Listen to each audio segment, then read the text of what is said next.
You got a tattoo? Then you gotta have a story behind it. Coming up is Jaden's unique take on tribal, and we've got Shan. This is a Kahuna. I'm here in St. Petersburg, Florida, and I have got Jadon here. She's got some amazing ink, and more importantly, she's got a story behind that ink that's absolutely incredible. So let's see if we can't get some of that story. Now, Jadon, you said that you've got a very interesting piece here that wraps, and I want to find out from the folks, how did it start? All right. So the bottom piece on my gluteus. So That'd be her bum, folks. started as initials of my ex-husband. Him and I were both in the Army and veterans of Iraq, and I got it before we deployed to Iraq. So that's where it started. Okay, so just so you know, folks, never put somebody's initials on your body and never put their picture. But I do have to say that I think that's why we stayed together as long as we did. I'm not kidding you. We were together for like 8 or 9 years, and I would always look like, okay, the tattoo means something. Just keep going through it. Just keep going through the lessons that you have to learn. Okay, well, that's a little different. I think I might have bailed a little earlier, but okay, I got you. I understand that. All right, now tell me, you've actually started to make that piece grow. Right. So I had to cover it up because I got married again. And when I talked to the tattoo artist, I explained kind of who I was and what I'd been through. And he thought I was more of this girl that was like nice and flowy, nice girl. Little did he know. So he kind of did like a dragon, like flowy piece to cover up the initials. And at that point, I was a registered nurse, and I left Ohio and came to Florida on a nursing contract. So I was kind of starting and got divorced, got a new man. Like I was starting a whole new journey in my life. So that Divorce, new man, got it. By the way, the new man's working the camera, so we're really happy he's here. So tell me, why that piece? What did your artist see in you that he wanted to put that on you? Because it's definitely tribal. Tell the folks a little about what it is. Okay, Mike Kirk was my tattoo artist, and he's a veteran, and he will always tell me that 30 years. He said he's very heavy-handed. Heavy-handed. Heavy-handed tattoo artist. This is called Borneo, and it is a Polynesian Southeast Asia tribe, and the young men in that tribe would go out in journeys to different places to learn and gain knowledge. And when they'd come back, they'd get like a tattoo signifying that part of the journey. So when I told my story and what I've gone through, and at this point this was a year ago I got this. I'd already started porn, and I had a lot of upheavals in my life doing porn because of my family found out naturally and what they said, and they ended up disowning me. So when I told him that story from the beginning to the end, he said that's fitting for me, and so he did this, and it was extremely painful. I had given birth to my third child. She's 5 naturally, and the pain was comparable to that, the feeling of ripping flesh. Ink, and as my dad used to say, pooping a pumpkin. That is not good.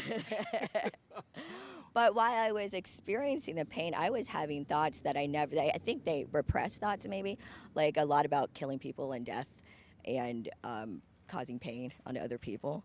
And maybe there was something that was repressed in me. And I feel that like released that part of the journey because I have had some painful marks in my life that I think I've kind of just had bottled up at that point. So basically, the physical pain kind of helped you take care of some emotional pain, you think?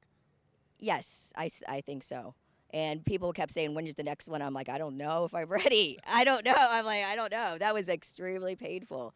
I may get little additions to it, but yes, it was a very painful experience. But I think that I had a lot of pain in my life that I needed to be released. And that's the best way to do it, physical. Hey. And sexual. Physical and sexual. Okay, now you heard it. She had some emotional pain that needed to get released. It actually took the part of a tribal tattoo It's an incredible wrap, folks. It starts here, it kind of goes down onto her bum, and you know what? It's absolutely amazing. I like the look, and more importantly, I like the way they kind of created a continuous look, with the cover up. Right, So yeah. that's amazing. Now, where's your artist located? Is he here? Is he in Ohio? He's in New York, but he's kind of like a traveling tattoo artist at this point in his career. He travels to different clients all over the United States, mostly East Coast. But I will give you his IG. So he is definitely, he's the one that really put this all together, that really made it come together. Now, would you have him work on you again? Because you said he's got a heavy hand. Yes, because he's very good at what he does. He's very sharp at what he does. So that's good, and it's not obviously not faded at all. So there's something to be said for the heavy-handed. Now, tell me. I think he does. I don't think he does a lot of women. He daily does men. Yeah, well, trust me, men don't like heavy hands either. What? Now, tell me a little bit about the collaboration with him and what how that worked, because obviously he saw something in you, and from a interactive perspective, what did you tell him, and how did he evolve that? Well, he found me on social media is how he eventually found me, and then contacted me and asked me if I was interested in art. And then I kind of I get that. You get that a lot when you're on, you do Enter the Adult World. So I kind of vetted him for a couple months before I even really talked to him. But then during that journey, we were both sharing each other's story, like kind of getting to know each other over a couple months before I even met him. Because I believe he was in the time New York and planning to come down to Florida and had a couple people lined up and wanted to see if he could tattoo me. So that's how it went. And then when I told him my story, he thought Borneo would be the best fit for me, because it's signifying the end of one journey and then moving to the next journey. It gives you a really good idea that, your tattoo artist may not be in the same town. That's okay. You can develop a rapport via social media, and it works. I mean, living proof right here. Just on the phone conversations, going into depth about your life so they can really see what they're going to put on you.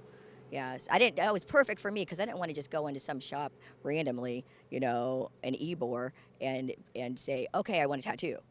And they don't know me. They don't know anything about me or how I've come in my life and my journey. So it worked out for me developing that kind of relationship with him. So Jadon is not going to walk into the shop and say, I want number 23 off the wall. That is not going to happen, folks. What do you think you're going to get next? I don't know. I think I'm going to move it down towards this part, and then maybe more up into my cleavage area. I don't know about anything else major. I'm thinking just additions to this. And probably I'm thinking about darkening this as well to fit more of that. So she's thinking tribal creep, folks, just so you know. And you know what? We think that'll look pretty good. I know there's a lot of dogma with tribal tattoos, but it's really me. Yeah. It's me. It fits me. So listen, you got to go with what you like. You got to go with in many instances, you got to go with the collaboration with the artist, because at some point they're looking at you, and if they're listening to you, they should be able to figure out what they want to put on you. Yes, yeah, they're an artist. So you're going to grow that. That's kind of interesting. I like that. Now, are you ever going to put any color, or are you going to always stay gray or black? I thought about putting color, a couple colors, but I'm not sure. I'm taking it day by day. All right, so good note to the tattoo artist. If she's thinking color, maybe look at it and see what you think. Yeah, he originally said no, that would take away from that, tribal essence, but I don't know. Who knows what will happen in 5 years. Absolutely agree with that. Well, I'll tell you what, I want to thank Jadon. She's incredible.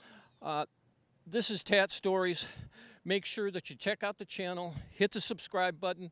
We will have already posted her Instagram and anything else she wants you to follow, including pages or anything else. Make sure you do so. She's incredibly cool. She's got a great story, and you know what? She's got a piece of ink that's to die for. This is the Kahuna, and we are out.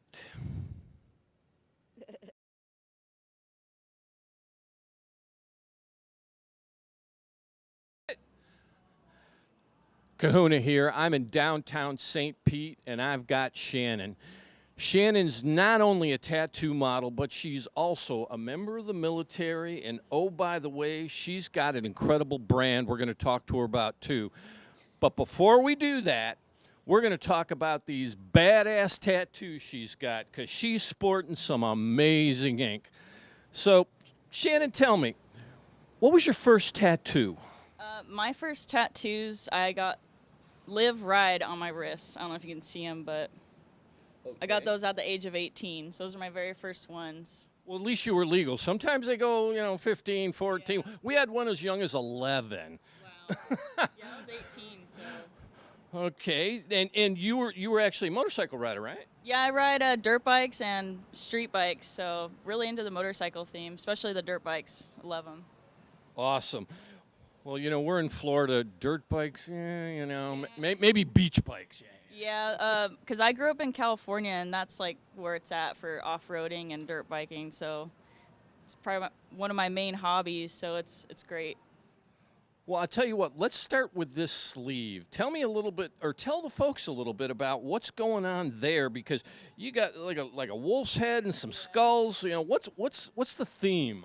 So I don't really have a theme. I kind of just look at artists and like their work and just get a piece done. And I kind of think about what I want the piece to be. And so right now this is like a wolf in sheepskin, and I have a Grim Reaper, and then I also have a skull with a rose, and then an eye on my inner arm.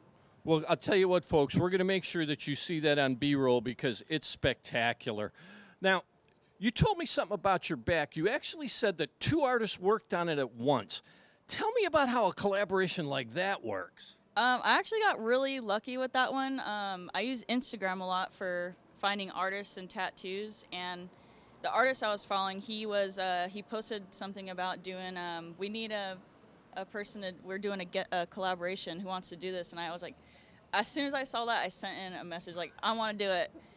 So, and there were two artists I really wanted work from, and I got really lucky and got picked to do it. And it was a collaboration on my back, and all I said, I was like, can you do something with snakes and skulls? Because I wanted a rattlesnake skeleton, and so I gave him that idea, and I went to the shop, and they just free-handed it on my back with markers, and it was really interesting because that was the first time I've ever done a collaboration tattoo, and I'm glad I went through it, but it was also really tough because it was an 11-hour piece in one sitting, and I was dying. But it was interesting because each artist are really great artists, and one would be working on one side, and then they would flip-flop, so the other one would have a chance to work on the other side and kind of mix their work together and their style. And they did the same thing with the machines they're using. And at one point I was sitting up, and I could see on the corner of my eyes two machines and hands working. I wish I would have got a selfie with two people working on my back. So I totally missed that opportunity, but it was cool. Okay, so was one artist more heavy-handed than the other, or was it about the same? I think they were about the same, but they seemed like they're pretty light-handed. And I think I've been with artists that were really heavy-handed, and they were pretty nice, so it was cool. Okay, now we've got, this is a theme from the deep here on her leg, and I mean, it's a leg sleeve, folks. Tell the folks about that. So I actually vowed to never tattoo my legs. I was like, I'm never gonna tattoo my legs. You kind of blew it there. That's what my friends say, because just one day I was like, you know what, I'm just gonna do a leg sleeve. I don't know if you call it a sleeve or a pant, but I'm gonna call it a sleeve for grins. So I went to the artist, and I love octopi, but so he had this amazing painting that he did of an octopus. And I was like, can you put that on my leg? And he did it. So I went to a tattoo convention with him and went to his hotel room, and he had a printer to print out his stencil, and it was crazy seeing this stencil because it was just a really long paper, really wide, and he was just trying to put it on my leg. He put the octopus on, and then he free-handed everything else, my eel and the anglerfish and the seahorse. So it was really cool doing that too. And I've never got tattooed at a tattoo convention before, so that was my first time doing that. So how long did that one take? I think I have about 30 hours because it goes like all the way up to my armpit. So it's like Okay, so it goes all the way up, folks, it's just so not you know. finished, so it's not finished. So Okay, it's a work in progress. We were talking about a brand that you're trying to bring up. It's called Blondie Brap. Tell the folks a little bit about that so people know what's going on with that. Because, you know, folks, not only is it a cool brand, but she's doing some cool things to support, nonprofits and other things with it. So tell them about it. So I came up with Blondie Braps. One of my friends I went dirt biking with, him and his wife, he would always call me Brap, like Brap. So we're with Brap. So somehow it just came up as Blondie Braps, and that became like my stage name, Instagram name. And then I did the Inked Mag contest. I got third place in that and got featured in Inked Mag. So after that, I started doing a bunch of photo shoots. People were starting to see my photos. A lot of people started wanting to take pictures and like were liking my ink. And then I was building like a fan base, and everyone kept asking me for merchandise. Like, we want stickers, shirts, keychains, stuff like that. So then I started making stuff, and I built a website, like have all my prints, like my magazine features on the website, blondiebraps.com. And then So we'll make sure that we pop that below, folks, so that you know. I think it's an amazing brand. I've seen some of her stickers. They're awesome. We'll take a couple of pictures and show you those as well. Shannon, I want to thank you for taking time today. I want to thank you for your service. And I think most importantly, I want to tell the folks, you need to check out Blondie Braps. You need to check out her story. And more importantly, this ink is spectacular, folks. We'll make sure that you see B-roll close-ups of all of it. This is Kahuna. I'm with Shannon. We are in St. Petersburg, Florida, and we are out.